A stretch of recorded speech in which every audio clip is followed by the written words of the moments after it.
నమస్తే, నేను అంకిత. చంద్రబాబు నాయుడు సీఎం అయిన తర్వాత 1,00,000 కోట్లకు పైగా సృష్టించారు.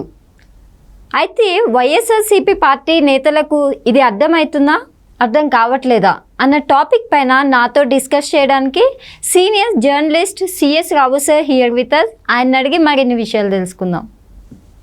Hi sir. Hello sir, Chandrababu Naidu CM అయిన తర్వాత ఆయన సీఎం అవ్వగానే 1 మంత్ అవుతుంది. సో ఈ 1 మంత్లోనే 1,00,000 కోట్లకు పైగా ఎలా సృష్టించారు సార్?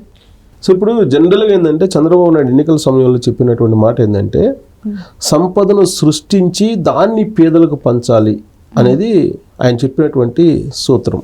అవును. జగన్మోహన్ రెడ్డి సంపదను సృష్టించకుండా అప్పులు తీసుకొచ్చి పేదలకి ఉచితాలు పంచారు. దాని కారణంగానే మరో శ్రీలంక లాగా ఆంధ్రప్రదేశ్ మారిపోయింది అనేటువంటి వ్యాఖ్యను ఆయన చేశారు. అయితే ఇప్పుడు వైఎస్ఆర్ కాంగ్రెస్ పార్టీ వాళ్ళు ఏమంటారంటే చంద్రబాబు నాయుడు వచ్చారు, బాగానే ఉంది. చంద్రబాబు నాయుడు ఆయన రాగానే జూలైలో పెన్షన్లు ఇచ్చారు, పంచారు అందరికి. అవి పంచడానికి 10,000 కోట్ల రూపాయలు అప్పులు తీసుకొచ్చాడు ఆయన. మొదటి నెలలోనే సుమారుగా 5,000 కోట్ల రూపాయలు అప్పు చేశారు, అదనంగా మళ్ళా అప్పుకి వెళ్ళారు. మొత్తం టోటల్గా ఆయన వచ్చినటువంటి మొదటి నెలలోనే 10,000 కోట్ల రూపాయలు పైగా అప్పు తీసుకొచ్చాడు. మరి ఆయన ఎక్కడ సంపదను సృష్టించాడు? ఆయన ఎన్నికల ముందు సంపదను సృష్టించి పేదలకు పంచాలన్నాడు కదా, ఎక్కడ సృష్టించాడు? జగన్మోహన్ రెడ్డే కాదు, ఎవరు వచ్చినా సరే అప్పులు తీసుకొచ్చి పంచాల్సిందేను, చంద్రబాబు నాయుడు మోసం చేశాడు అనేది ఇప్పుడు వైఎస్ఆర్ కాంగ్రెస్ పార్టీ వాళ్ళు చెప్తున్నారు.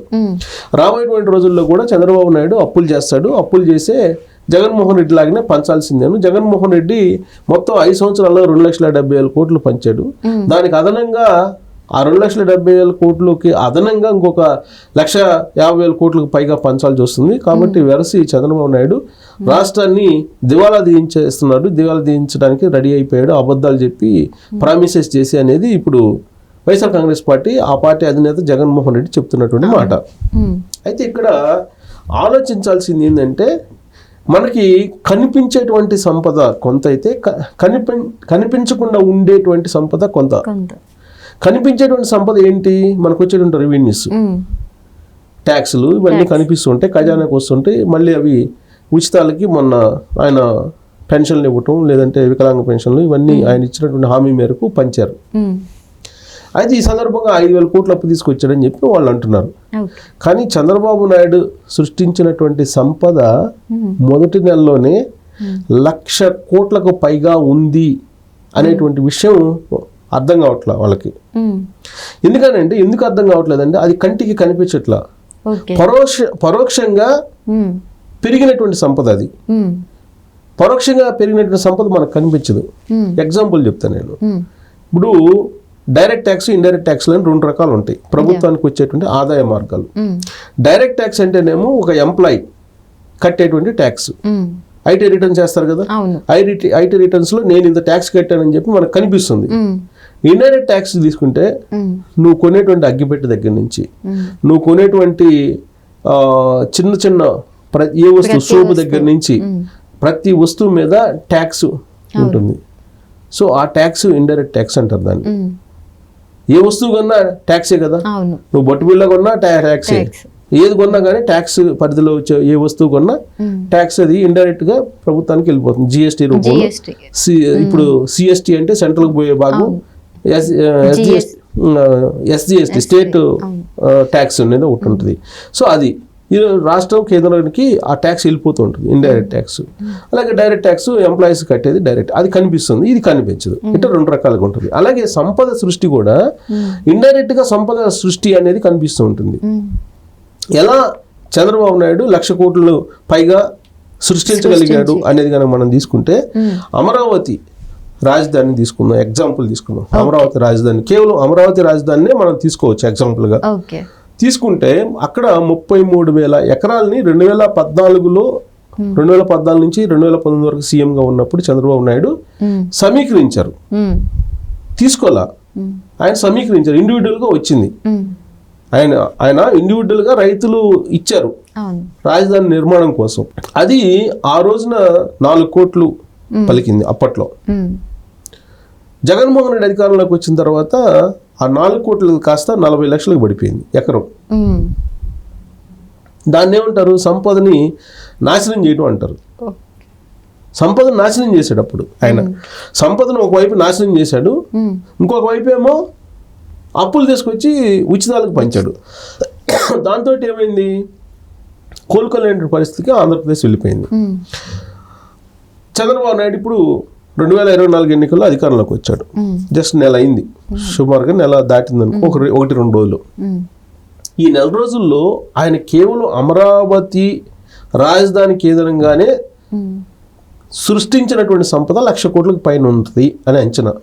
ఎలా అంటే ఆయన ముఖ్యమంత్రి కాకముందు జగన్మోహన్ రెడ్డి ముఖ్యమంత్రిగా ఉన్నప్పుడు అక్కడ ఎకరం భూమి వచ్చేసి 30 లక్షలు, 20 లక్షలు, 40 లక్షల లోపే ఉంది. ఇవాళ 2 కోట్లకి వెళ్ళింది. 2 crores per acre వెళ్ళింది. సో 33,000 ఎకరాలు ఎవరి దగ్గర ఉంది? అది ఇప్పుడు గవర్నమెంట్ దగ్గర ఉంది. గవర్నమెంట్ సంపద అది, అంతే కదా. అంటే ఎకరాకి 30 లక్షల నుంచి 2 కోట్లకు పోయిందని అంటే లెక్కేసుకో. యావరేజ్ ఒక 2 కోట్లు వేసుకో. ఎకరా 2 కోట్లు వేసుకుంటే కనుక 1000 ఎకరాలు వచ్చేసి 2,000 కోట్లు, 10,000 ఎకరాలు వచ్చేసి 20,000 కోట్లు, 30,000 ఎకరాలు వచ్చేసి 60,000 కోట్లు, 60,000 కోట్లు, అంతే కదా. ఇంక మళ్ళీ మాస్టర్ ప్లాన్ దగ్గర అక్కడ ఇంకా ఎక్కువ ఉంటుంది. సో కాబట్టి ఇప్పుడు అక్కడే మనకి దాదాపుగా 60 నుంచి 70,000 కోట్ల రూపాయలు సంపద సృష్టి కనిపిస్తుంది. ఇది కాకుండా చంద్రబాబు నాయుడు అధికారంలోకి వచ్చిన తర్వాత రాష్ట్ర వ్యాప్తంగా సుస్థిరమైనటువంటి ప్రభుత్వం అధికారంలోకి వచ్చిందని చెప్పి మొత్తం సంపద వాల్యూ పెరిగింది. అసలు దాన్ని మనం క్యాలిక్యులేట్ చేయలేం ఎంత పెరిగింది అనేది. ప్రతి చోట భూముల యొక్క వాల్యూ పెరిగింది, ప్రతి చోట పెరిగింది. ఇది సంపద సృష్టించడం కాదా? ఇప్పుడు ఎక్కడ సంపద సృష్టించాడు చంద్రబాబు నాయుడు అని అడుగుతున్నారు వైఎస్ఆర్ కాంగ్రెస్ పార్టీ వాళ్ళు. మరి ఇది కేవలం రాజధాని ఏరియాలోనే మనకు 60 నుంచి 70,000 కోట్ల పైగా కనిపిస్తుంది. మరి రాష్ట్ర వ్యాప్తంగా మరి 1,00,000 కోట్ల పైగా పెరిగిందండి అంటే అతిశయోక్తి కాదు కదా. 1,00,000 కోట్లకు పైగా సంపద సృష్టించబడింది కదా. సరే, ఇప్పుడు చంద్రబాబు నాయుడు అప్పులు తీసుకొస్తాడు మళ్ళా అనుకుందాం. ఇప్పుడు ఆ రోజున జగన్మోహన్ రెడ్డి అమరావతి సంబంధించినటువంటి ల్యాండ్స్ ని పెట్టి అప్పు తీసుకొచ్చాడు కదా. అప్పు తీసుకొచ్చినప్పుడు ఆ రోజు ఉన్నటువంటి వాల్యూ ఎంత ఉంటుంది? ఎంత జనరేట్ చేస్తుంటారు? ఆన్ పేపరు 30 లక్షల కోట్లు, 30 లక్షలు ఎకరాకి, లేదంటే 40 లక్షలు చేసి ఉంటారు. ఇవాళ చంద్రబాబు నాయుడు అప్పుకి వెళ్తే దాన్నే 2 కోట్లు ఆన్ పేపర్ 2 కోట్లు వాల్యూ చేసి అప్పు తీసుకుంటాడు కదా. అది సంపద సృష్టే కదా. అది సంపద సృష్టే కదా. అంటే నా ప్రాపర్టీ నాకు ఎకరం ఉందనుకో, సపోజ్ నా ప్రాపర్టీ గతంలో 20 నుంచి 30 లక్షలు ఉండేది, ఇవాళ 2 కోట్లకి వెళ్ళిందంటే అది సంపద సృష్టి కాదా? నేను చెప్పింది ఓన్లీ ప్రభుత్వానికి సంబంధించినటువంటి ఆస్తులే. మళ్ళీ ప్రైవేట్ వ్యక్తుల ఆస్తులకు సంబంధించిన సంపద ఎంత పెరిగి ఉంటుంది? సో కాబట్టి 2029 నాటికి ఎస్బీఐ వాళ్ళు వేసినటువంటి అంచనా ప్రకారమే 25 లక్షల కోట్ల రూపాయల ఆదాయాన్ని కలిగి ఉంటుంది అమరావతి రాజధాని అని చెప్పి అప్పట్లోనే చెప్పారు వాళ్ళు లెక్కేసి. ప్రతి ఏడాది ఎస్బీఐ వాళ్ళు ఫైనాన్షియల్ స్టేట్మెంట్ ఒకటి ఇస్తూ ఉంటారు. సో వాళ్ళు ఏం చెప్పారంటే జగన్మోహన్ రెడ్డి ఉన్నప్పుడు అమరావతి రాజధాని కూలిపోకపోతే, జగన్మోహన్ రెడ్డి కనుక కూల్చకుండా ఉన్నట్టయితే 2029 నాటికి 25 లక్షల కోట్ల రూపాయల ఆదాయం కలిగి ఉండేటువంటి రాజధానిగా ఏర్పడేది అని చెప్పి వాళ్ళు వేసినటువంటి అంచనా ఎస్బీఐ వాళ్ళు. ఆ అంచనా ఎలా వేశారంటే ఇప్పుడు నేను చెప్పినట్టే. ఇప్పుడు దాని వాల్యూ సంపద పెరుగుతుందంటే నీకు అమరావతి ఏరియా మొత్తం కూడా అటు ప్రభుత్వం కానీ ఇటు ప్రైవేటు ఆస్తులు కానీ పెరిగితే 25 లక్షల కోట్ల రూపాయలు అనేది ఈజీగా వాళ్ళు వేసినటువంటి అంచనా 2029 నాటికి రీచ్ అవుతారు డెఫినెట్గా. ఇప్పుడు చంద్రబాబు నాయుడు ఆ రాజధాని 33,000 ఎకరాల్లో కనుక నిర్మిస్తే చుట్టుపక్కల ఉండేటువంటి ప్రాంతాలకు సంబంధించిన సంపద అంతా పెరుగుతుంది కదా. అంటే రాజధాని ఏరియాకి సంబంధించి 25 లక్షల కోట్ల రూపాయలు పైగా ఆదాయం వచ్చి ఉండేది 2029 నాటికి. నిజంగానే ఎస్బీఐ వేసినటువంటి అంచనా ప్రకారం. కేవలం నేను రాజధాని అమరావతి గురించి చెప్తున్నా. ఇది కాకుండా వైజాగ్, చంద్రబాబు నాయుడు అధికారంలోకి వచ్చిన తర్వాత వైజాగ్కి అక్కడికి ఐటీ ప్రమోట్ చేస్తానని చెప్తున్నారు. అలాగే ఆయన విజయవాడని ఆయన డెవలప్ చేసి ఎలాగూ రాజధాని డెవలప్ అవుతుంది అక్కడ.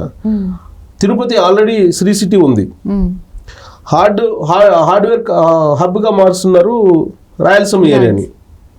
గతంలో చంద్రబాబు నాయుడు 2014 నుంచి 2019 వరకు ముఖ్యమంత్రిగా ఉన్నప్పుడు అనంతపురం ఏరియాలో 2 లక్షలు 3 లక్షలు ఉండేటువంటిది ఇవాళ 40 లక్షలు ఉంది ఎకరం. అది సంపద సృష్టే కదా.